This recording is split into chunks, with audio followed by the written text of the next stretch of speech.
Welcome back to Be Rich. After Namakkal, my team decided to do an event in Vellore. We have familial connections with Vellore. My father went to college in Vellore. He attended the Wooders College. So we are doing an event in Vellore on the 20th and 21st of July. Those desirous of attending this event should contact the WhatsApp number given below and send a message to the Gmail ID that is also given. Try to call as early as possible to avoid rush and disappointment. Because in Namakkal, we had to decline a lot of people who wanted to attend the event. Once again, I thank you for supporting BRIDGE. Hey guys, I'm going to quickly interrupt this video to announce that we have successfully launched our Substack where we talk about companies, US markets, European markets, and Japan as well. And these insights are going to be delivered straight to you to your email as well as the Substack app. We hope you go check it out. The link is moatinvesting.substack.com. The link will be on the screen right here and also in the description. Thank you for checking it out. Good evening and welcome back to Be Rich. Sashwath recently read an article in the Financial Times on why small caps in America are not functioning well. Small caps are not doing well. Large caps are doing extremely well. Off the bat, initially my thought was that interest rates are very high, therefore small caps are struggling. But that need not be the only explanation because the treasury yields show that the credit market has already discounted a rate cut already. In fact, more than one rate cut, several rate cuts.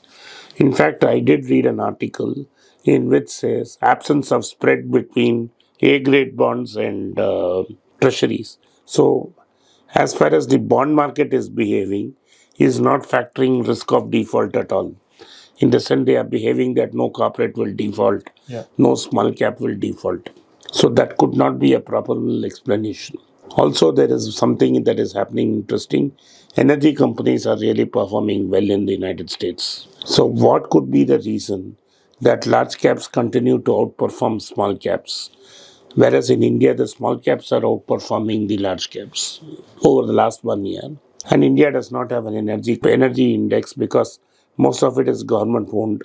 And the other only big large energy company is Reliance, which has an opaque balance sheet, which is a black box. So cannot really be considered an energy company because it does a lot of things.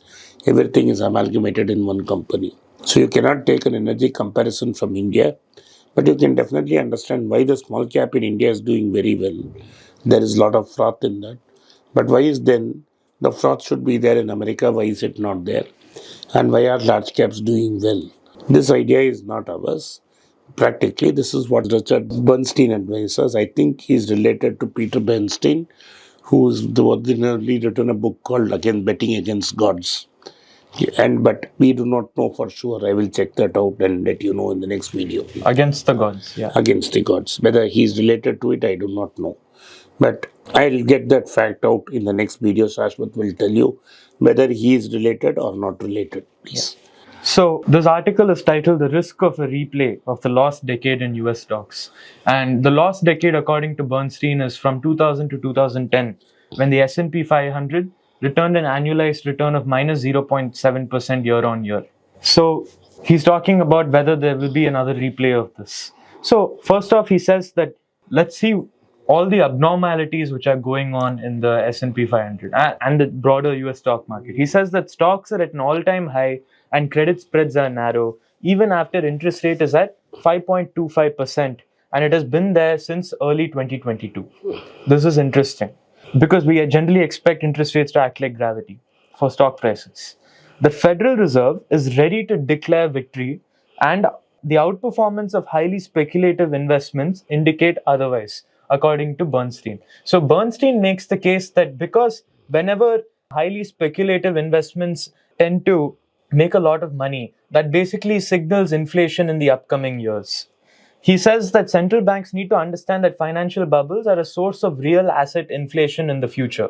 So he says that you only need to look at the CPI, which kept rising post the tech bubble and hit an all-time peak of 5.6% in 2008.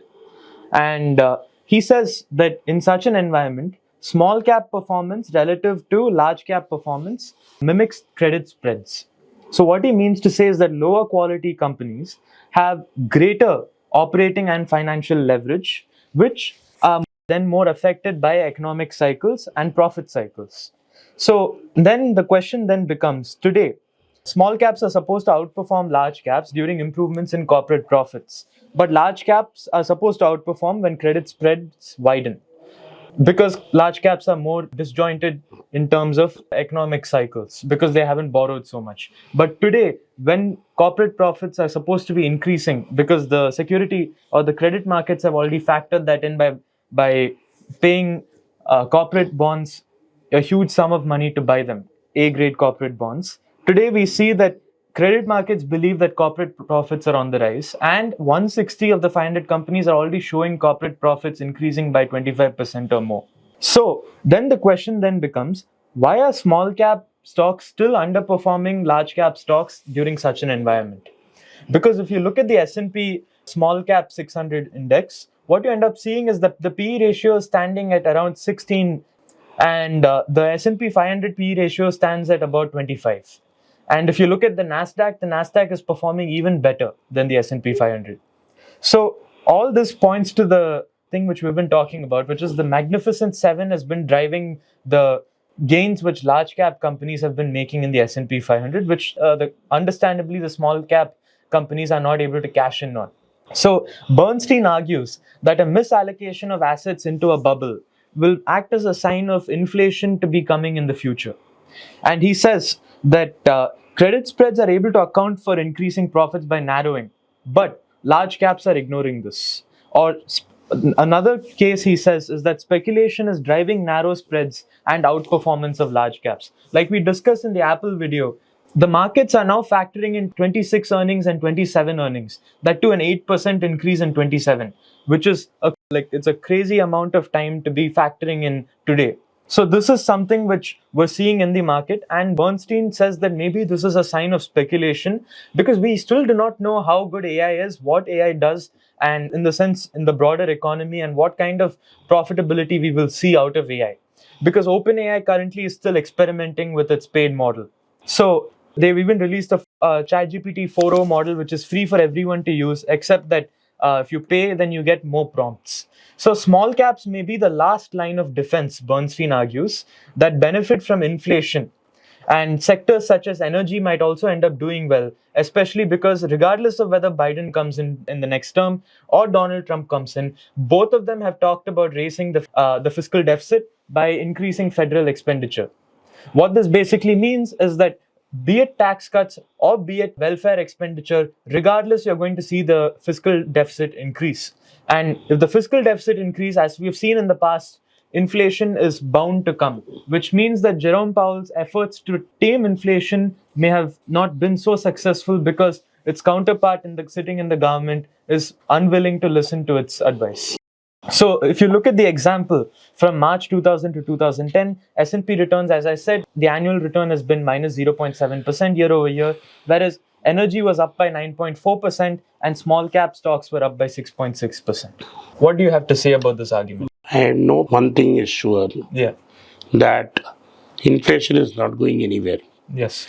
Unless the moment he cuts interest rates meaningfully, that is more than 1.5%. Yeah. Irrespective of whether Biden or Trump is there.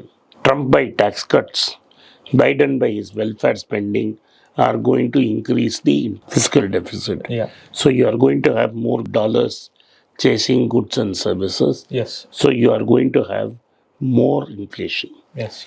In Europe, the problem is they need migration desperately. They need to bring down their labor costs. Right. And that can solve only migration from Eastern Europe, India, China, and maybe even Africa.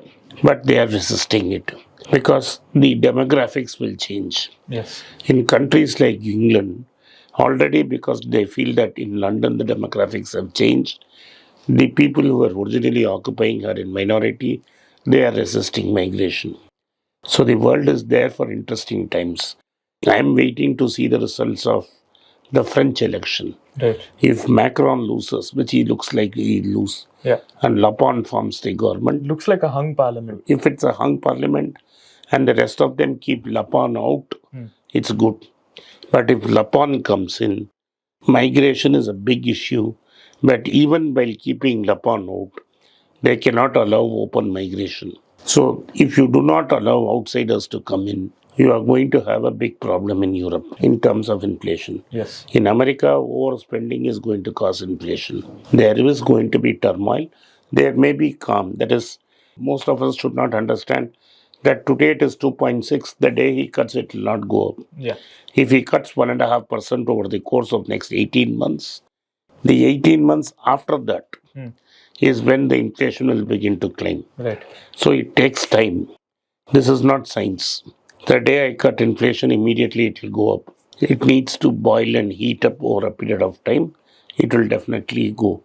I agree with Howard Marks that the days of 0% interest are over. Yes. It is going to be between 2 to 4%.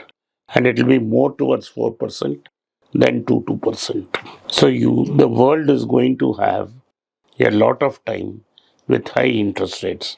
How the markets will behave with higher interest rates is something nobody has any idea, because it was before 2000 you had really such high interest rates for a sustainable period of time. Like interest rates have been between 5.25 and 5.5 for nearly 1 year now, and looks like will be there for another 3-4 months. Yes. At least 6 months. That's what Jerome Powell is believed. I don't think in before this 2000 to 2023 you had an 18-month period with interest rates so high. So we are looking at new things. If I were an investor in American markets, I will look for companies which have predictable cash flows, which benefit from inflation. Something like Coca-Cola, somebody who makes biscuits, Even Occidental Petroleum. So Berkshire is really going to benefit. I think Procter and Gamble will benefit. Coke will benefit. Guys who make products and who are not talking about big things, innovations, they may be less what the word that Dravid wanted to avoid, which begins with S and ends with Y. But this will give meaningful results over a long period of time. Thank you for watching Be Rich. If you like this video, hit the like button, subscribe to our channel, and turn on the bell notification. Kindly send this video to your friends and relatives and have them take a look. Once again, I thank you for your support for Be Rich.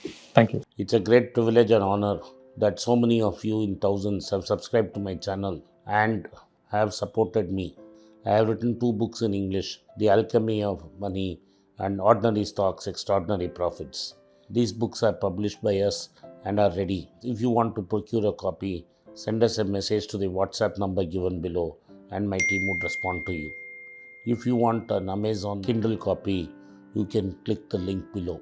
Finally, those who wish to consult with me can send a mail to berichenglish@gmail.com. Once again, I thank you for your support. If you like this video, press the subscribe button of my channel, hit the like button and turn on the bell notification.